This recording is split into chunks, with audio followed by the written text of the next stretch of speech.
नमस्कार, मैं उदय कुमार सिंह चौहान आपका स्वागत करता हूं। आप देख रहे हैं चंपारण उदय न्यूज़। अभी हमारे साथ जो शख्स है, पूरे भारत में, पूरे चंपारण में, पूरे बिहार में कहीं परिचय का मोहताज नहीं है। राकेश पांडे जी हैं, ब्रावो फाउंडेशन के सीएमडी कहिए, सर्वसर्वा कहिए, मालिक कहिए, हमारे साथ हैं अभी। सर, आपका मेरे यूट्यूब चैनल चंपारण उदय न्यूज़ पर आपका बहुत बहुत स्वागत है। जी, आपके भी पूरी चंपारण उदय न्यूज़ के जो सभी लोग हैं, आपकी जो टीम है उसको मेरी शुभकामना। और छठ तो खत्म हो गया, फिर भी छठ का प्रसाद आपका आनंद आप लोग लिए हैं, तो छठ वर्ग का जो व्रत है उसकी शुभकामना है आपके माध्यम से चंपारण के लोगों को। और आप आए मेरे दरवाजे पर, आप मिलने आए या आप इंटरव्यू लेने आए, लेकिन आपका स्वागत है क्योंकि आप चंपारण के हैं, तो चंपारण के प्रत्येक व्यक्ति से मेरा स्नेह है, मेरा प्रेम है। सर, अभी आप कुछ दिन पहले, दिवाली के पहले 100 आदमी का जत्था लेकर फ्री कॉस्ट लेकर कश्मीर घुमाने, लाल चौक पर झंडा फहराने लगे। ये आइडिया सर आपको कहाँ से आया कि ऐसे हमको करना चाहिए? देखिए, आइडिया कहाँ से आया ये तो हम आपको नहीं बताएंगे, इसलिए क्योंकि अगर आपको बता देंगे तो बाकी नेता सबको भी यही आइडिया आ जाएगा। लेकिन बात यह है कि राष्ट्रवाद का हम लोग अलख जगाने वाले व्यक्ति हैं, और चंपारण के लोगों को जो कश्मीर में बदलाव हुआ नरेंद्र मोदी जी के 370 धारा हटाने और अमित शाह जी के प्रयास से, तो उसका जो सही प्रारूप है, असली रूप है, देखने के लिए वहाँ जाके ही देखा जा सकता है। आप यहाँ बैठ के कश्मीर की बात करने से कोई फ़ायदा है नहीं। तो हमको लगा कि चलिए चंपारण से कुछ लोगों को, मन तो बहुत लोगों को ले जाने का था, लेकिन चूँकि उसमें बहुत बड़ी राशि खर्च होती है, तो जो भी उसका एक दायरा बना, जो भी उसका एक बजट बना, उसके आधार पर हम लोगों ने कुछ लोगों को सुनिश्चित किया। और जात धर्म के आधार पे नहीं, लेकिन जो लोग जाना चाहते थे उसमें से 500 लोगों ने रजिस्ट्रेशन कराया था, उसमें 100 लोगों को हम लोग लेके गए और उनको दिखाया। उन्होंने खुद से देखा कि 370 हटने के बाद कश्मीर में क्या परिवर्तन हुआ, कश्मीर क्या है, कश्मीरियत क्या है, कश्मीर के लोग कैसे हैं, वहाँ संस्कृति जो सनातन की थी वो कितनी पुरानी है। तो इन सब चीज़ों को समझने के लिए तो आपको कुएँ के मेढक बनने से तो होगा नहीं, आपको कुएँ से बाहर निकलना होगा। अब कुएँ से बाहर निकलने का कई रास्ता है, तो उसी में से समझिए हम लोगों ने एक छोटा-सा रास्ता अपनाया, लोगों को जोड़ा, लोगों को अपने साथ लेके गए। तो ये एक एक विचार था मन में, चूँकि राष्ट्रवाद से हम लोग कहीं न कहीं प्रेरित रहते हैं, और उसका परिणाम ये हुआ कि लोग गए। अब आइडिया के विषय में कहाँ से आया, क्योंकि बहुत सारा आइडिया है जो मेरा सीक्रेट है, और मैं आइडिया अपने पास, महादेव की कृपा है, जो आइडिया आता रहता है और हम लोग उस आइडिया को धरातल पे उतारते रहते हैं, ये भी बहुत बड़ी बात है। सर, अभी आप हम जिधर से आ रहे थे उधर से देखिए एक बड़ा सा तिरंगा झंडा लगा हुआ है। आपका वहाँ शायद फैक्ट्री है, दावा वावा का फैक्ट्री बन रहा है, दावा का। सर, कुछ लोग पहले कहता था कि राकेश पांडे जी झूठ का शिलान्यास किए हैं, उद्घाटन किए हैं। इस मुद्दे पर आप थोड़ा सा कुछ बताना चाहें तो व्यूअरों को, दर्शकों को, चाहने वालों को बता दीजिए। नहीं, देखिए ऐसा है कि हम लोग 2018 में हम लोगों ने प्लान किया कि हम लोग यहाँ पे रोज़गार का 3 क्षेत्र हैं, स्वास्थ्य, शिक्षा और रोज़गार, इस पे हम काम करना चाहते हैं। तो रोज़गार के क्षेत्र के लिए कुछ ना कुछ बोलने से तो होगा नहीं, कुछ करना पड़ेगा। तो मेरा मन था कुछ बड़ा करने का। आप समझिए कि फैक्ट्री बिठाने की जो प्रक्रिया है, जी। जो लोग ये कहते हैं कि शिलान्यास करते हैं या दिखावा करते हैं, वो लोग अपनी ज़िंदगी में अगर फैक्ट्री लगाए हों, तो मैं उनकी बात का जवाब दूँ। 90% लोग चंपारण में जो मेरे बारे में टिप्पणी करते हैं, जो काम हमने किया है, उसका 10% भी वो अपने पूरे जीवन काल में नहीं कर पाए हैं और शायद नहीं कर पाएँ। तो इसलिए उनके टिप्पणी का जवाब नहीं देना है, लेकिन क्या है कि उद्योग की अपनी प्रक्रिया होती है। सरकार का आपको परमिशन लेना पड़ता है। तो इस प्रक्रिया में तो काफ़ी समय लगा, लेकिन अभी क्या है, अब तो फैक्ट्री का काम चल रहा है और मार्च में हम लोग इसको चालू कर देंगे, ट्रायल रन।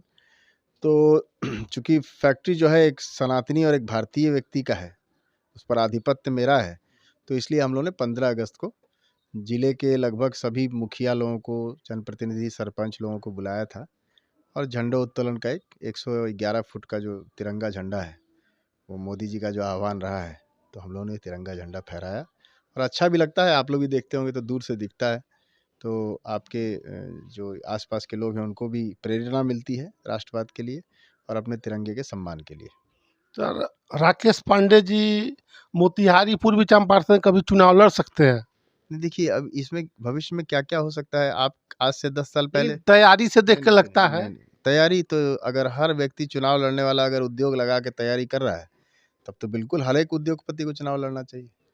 कोई भी नेता अगर इसको मानता है, कोई भी नेता अगर ये बात मानता है कि राकेश पांडे उद्योग लगा के, गरीबों की मदद करके, पुस्तकालय बनवा के चुनाव लड़ना चाहते हैं, तो प्रत्येक नेता को यही काम करना चाहिए। और कोई नेता ऐसा कर रहा हो तो बताइए हमको, और वो भी अपनी राशि से। वो तो अपने लिए ज़मीन खरीदने में, अपने बेटे को नेता बनाने में, अपने बहू को नेता बनाने में, अपने परिवार के लोगों को नेता बनाने में, या अपने लिए चमचा का फ़ौज खड़ा करने में लगा हुआ है। तो इसलिए ये बात नहीं है। ये तो बड़ा ही मतलब एक ऐसा प्रश्न है जो भविष्य के गर्भ में ही इसका उत्तर है। इसलिए कोई तैयारी-वैयारी नहीं है। हमको आनंद आता है, स्वांत सुखाय के ऊपर हम लोग चलते हैं, तो हमको आनंद आता है तो हमने फैक्ट्री लगाई। हमको आनंद आएगा, हम एक और फैक्ट्री लगाएँगे। हमको आनंद आएगा, हम हॉस्पिटल बनवाएँगे, क्योंकि इससे जनता को लाभ है। तो इसलिए इसको चुनाव से जोड़ के देखना थोड़ा-सा बेईमानी होगा। देखते हैं राकेश पांडे जी पूरे पूर्वी चंपारण में अभी आप कहीं ना कहीं मंदिर का भी कुछ जीर्णोद्धार कर रहे हैं, इस बारे में थोड़ा सा बताइए। देखिए, हम लोग पहले आपको बता दें कि हम लोग सबसे पहले जो हमारे समाज में एक व्यवस्था है जाति की, उससे कहीं न कहीं बहुत सारी समस्याएँ हैं। समाज जो है बिखराव के मतलब हाशिए पर है। तो अगर समाज को जोड़ना है तो सबसे पहले सनातन को मजबूत करना होगा।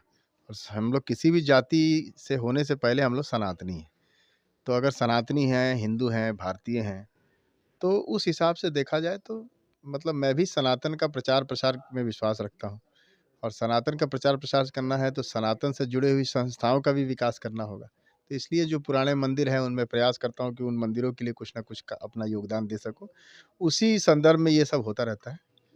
अभी लगभग साल भर 6 महीना पहले लगभग आप गए थे सीताकुंड में, जी। वहाँ पे आपने कुछ विकास कार्यों के बारे में कुछ अनुदान देने की या दान करने की अपने तरफ से कुछ घोषणा की थी, उस दिशा में कुछ। सीताकुंड का क्या है, बड़ा ही सेंसिटिव विषय है। उसमें एक तो वो जो जगह है वो सरकार का भी उसमें कहीं न कहीं कंट्रोल है।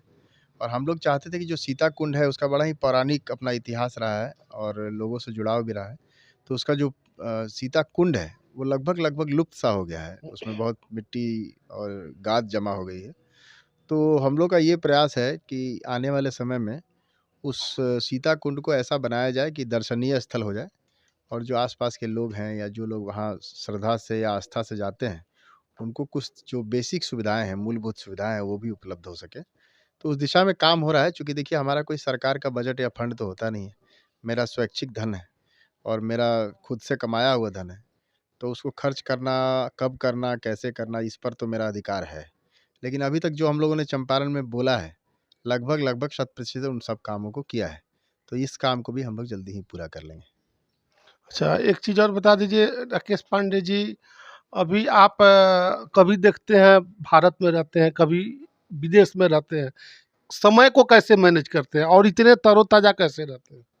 ये तरोताज़ा तो इसलिए रहते हैं कि आप लोग जैसे भाई चंपारण से मिलते रहते हैं, कभी फ़ोन पे बात करते रहते हैं, इसलिए तरोताज़ा रहते हैं। और रही बात कि अब आपको जब आपके ऊपर उत्तरदायित्व आता है, जब आपके ऊपर रिस्पॉन्सिबिलिटी आती है, जब आपके ऊपर कार्यभार आता है, तो आप स्वतः अपने आप को मैनेज करने लगते हैं। और हम मैनेज कर रहे हैं अपना समय, इसीलिए हम बाकी लोगों से अलग हैं। अगर हम मैनेज नहीं किए होते तो हम भी शायद किसी गाँव में कहीं टीचर होते स्कूल में, या हम कहीं नौकरी कर रहे होते, या हम व्यापार कर रहे होते और कहीं बैठे होते अपने परिवार के साथ। तो हम जो कमाते हैं या हम जो करते हैं, उस पे सिर्फ़ मेरा अधिकार या मेरे परिवार का अधिकार नहीं है। मेरे कमाई पर इस समाज का भी अधिकार है, इस ज़िले का भी अधिकार है, गरीब का भी अधिकार है, अमीर का भी अधिकार है। तो जब इतने लोगों का दायित्व आपके ऊपर हो, इतने लोगों का ख़्याल आपको रखना हो, तो फिर समय का निर्धारण और समय का मैनेजमेंट आप खुद सीख जाएँगे। अभी चंपारण का एक बहुत ही बेहतरीन मुद्दा कहिए और किसानों का मुद्दा कहिए, चीनी मिल। चीनी मिल का अभी तक यहाँ के 2-2 एमपी हुए, लगातार मंत्री विधायक उन्हीं का अभी तक चीनी मिल चालू नहीं हुआ। इस बारे में कुछ बताइए? देखिए, मैं किसी नेता पे व्यक्तिगत टिप्पणी तो नहीं करूँगा। लेकिन हाँ, एक बड़ा ही दुखद विषय है कि जो ज़िला कभी चीनी मिल हुआ करता था, यहाँ के गन्ना किसान जो है वो उसकी पेराई यहाँ करते थे, पैसे कमाते थे। आज उनको दूसरे-दूसरे ज़िले में जाना पड़ता है, दर-दर भटकना पड़ता है, अपने पैसे के लिए परेशानी झेलनी पड़ती है, ये दुःख का विषय है।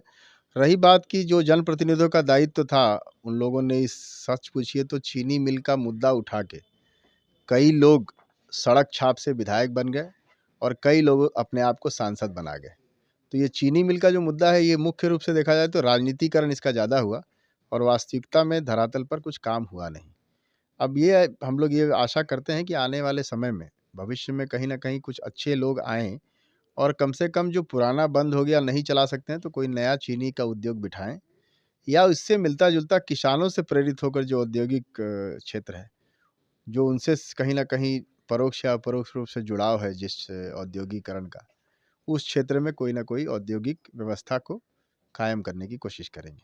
अच्छा, आपकी ब्रह्म फाउंडेशन है, उसमें महिलाओं की भागीदारी भी बहुत ज़्यादा रहती है। उस विषय में बताइए थोड़ा? नहीं, हम लोग कोरोना के समय की बात है, ये हुआ कि भाई कुछ स्वरोज़गार की बात की जाए और सैनिटरी नैपकिन जो है वो भी एक ग्रामीण स्तर पे बड़ी समस्या है। तो हम लोगों ने सोचा कि क्यों नहीं महिलाओं का एक समूह बनाया जाए और मशीन लगाई गई। अब वो उत्पादन भी करती हैं और उत्पादन करके ब्लॉक स्तर पे बाँटती भी हैं, लोगों को जागृत भी करती हैं इस विषय पे। अभी हाल-फिलहाल में कुछ समस्या हो गई थी तो वो मशीन बंद है, लेकिन हमको लगता है कि 1-2 महीने में दोबारा से और बड़ी मशीन हम लोग लगाएँगे और ये महिलाएँ जो हैं कहीं न कहीं समाज के उस वर्ग तक पहुँचती हैं, चूँकि महिला जो है वो आधी आबादी है आपकी। तो आधी आबादी का ख़्याल रखना भी हमारा दायित्व है और अगर हम पुरुष हैं और अपने आप को समाज में बड़ा मानते हैं, तो हमारा दायित्व महिलाओं के प्रति और बढ़ जाता है। अच्छा, सुदूर गाँव में भी मशीन लगाने की योजना है क्या आपकी? नहीं, ब्लॉक स्तर पे हम लोग कुछ काम करना चाहते हैं, जी। लेकिन फ़िलहाल तो हम लोगों ने एक ही जगह अपना बड़ा मशीन अभी लगाएँगे। छोटा मशीन हमारे पास ऑलरेडी है अभी, लेकिन हम लोग एक बड़ा मशीन लगाएँगे जिससे पूरे ज़िले में जितनी सैनिटरी नैपकिन की आवश्यकता है, वो पूरी की जा सके। अभी एक और चीज़ हमको बता दीजिए, राकेश पांडे जी फिर से थोड़ा-सा सवाल करेंगे। राकेश पांडे जी मोतिहारी से चुनाव लड़ेंगे या नहीं लड़ेंगे? नहीं, देखिए, मैं चुनाव लड़ने मोतिहारी नहीं आया था। इसलिए चुनाव लड़ेंगे कि नहीं लड़ेंगे इस विषय पे मुझसे सवाल करने से कोई फ़ायदा है नहीं। मैं आपको हर बार घुमा दूँगा और आप हर बार फिर पूछते रहेंगे, सोचते रहेंगे। मुझे तो ऐसा लगता है कि आपको जाके वो सड़क चौराहे पर बैठे हुए उन लोगों से पूछना चाहिए, जो मेरे बारे में किताब लिखते रहते हैं। वो ज़्यादा अच्छा बता पाएँगे कि मैं चुनाव लड़ूँगा कि नहीं लड़ूँगा। क्योंकि हमको तो इस विषय में अभी तक जानकारी नहीं है, लेकिन मेरे बारे में जो शोध करते हैं, जो रिसर्च करते हैं मेरे बारे में कि राकेश पांडे क्या खाते हैं, कहाँ से पैसा कमाते हैं, कितना उड़ाते हैं, उन लोगों से अगर आप पूछेंगे कि चुनाव लड़ेंगे कि नहीं राकेश पांडे, तो वो सही इसका जवाब दे पाएँगे। क्योंकि चिंता उन्हीं को है, चिंता मुझे नहीं है चुनाव लड़ने और नहीं लड़ने की। चलिए, अभी हमारे साथ ब्रेवो फाउंडेशन के राकेश पांडे जी थे। बहुत ही बेबाकी से इन्होंने जवाब दिया है, सभी मुद्दों पर खुलकर बात किया है। अगर वीडियो ऐसा ही वीडियो देखना चाहते हैं, तो मेरे यूट्यूब चैनल चंपारण उदय न्यूज़ को सब्सक्राइब करिए, बेल आइकन दबा दीजिए, जिससे आपको आगे की जानकारी मिलता रहे। आप सभी का बहुत-बहुत धन्यवाद। राकेश पांडे जी, चंपारण उदय न्यूज़ पर बहुमूल्य समय देने के लिए, आपका समय बहुत कीमती है, इस चीज़ को हम भी जानते हैं। बहुत-बहुत आपका धन्यवाद। नहीं, नहीं, आपका भी और आपकी टीम का धन्यवाद। और देखिए, चंपारण के लिए और चंपारण के लोगों के लिए कोई भी समय कीमती नहीं है। मेरा सारा समय उन लोगों के लिए है, जहाँ तक हमसे संभव हो सकता है। एनीवे, आप आए, बहुत अच्छा लगा और आपके चैनल को मैं यही शुभकामना देता हूँ कि आप लोग बढ़ें और अपना न्यूज़ बाकी लोगों तक पहुँचाएँ। चलिए, बहुत-बहुत धन्यवाद। चलिए, धन्यवाद।